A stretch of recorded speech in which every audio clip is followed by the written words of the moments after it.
Antes do vídeo começar, já vai clicando no sininho, já deixa o like e não se esqueça de compartilhar. Isso ajuda o canal a sempre ter conteúdos novos para vocês. Olá, meu nome é Rafael Neves e falarei um pouco a respeito da anatomia geral, principalmente a anatomia geral dos seres humanos. Bom, sabemos que do ponto de vista anatômico, nós temos cerca de 206 ossos.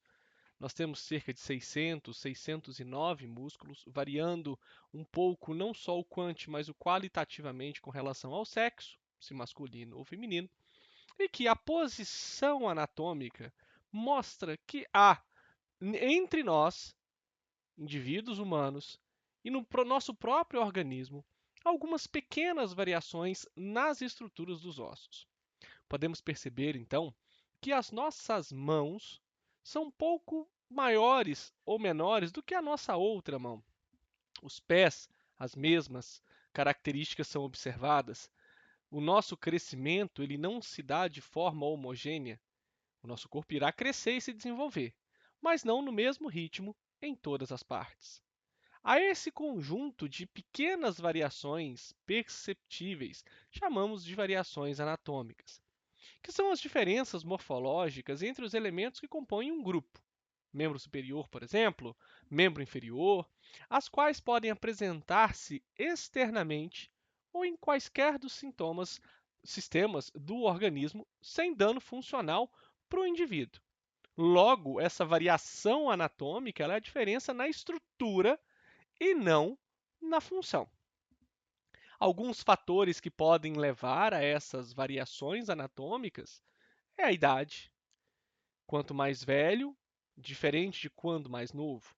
O sexo, a etnia, de acordo com os povos de origem africana, de origem caucasiana, os ameríndios. O biotipo, se longilíneo, brevilíneo, se endomorfo, ectomorfo. E o aspecto evolutivo, que é estudado por essas sequências de variações ao longo do surgimento da espécie humana. Uma outra diferença que há entre a variação anatômica, que é muito estudado pela anatomia e também pela fisiologia, são as anomalias e as monstruosidades. A anomalia é uma variação morfológica que determina uma perturbação funcional. Ou seja, a anomalia é uma variação anatômica, severa, assim por dizer, mas que é compatível com a vida e a existência do indivíduo, desde que receba o tratamento adequado e seja percebido ou perceptível ainda em idade materna. Logo, um dos exemplos das anomalias que nós temos anatomicamente para a espécie humana é o exemplo da fenda labial e palatina, a sindactilia, que são dedos fundidos, entre outras. Já a monstruosidade, ao contrário da anomalia, são erros congênitos que irão ser incompatíveis com a existência, porque não só teremos a alteração na estrutura, mas também teremos a alteração na função deste órgão. E, em geral, é incompatível com a vida.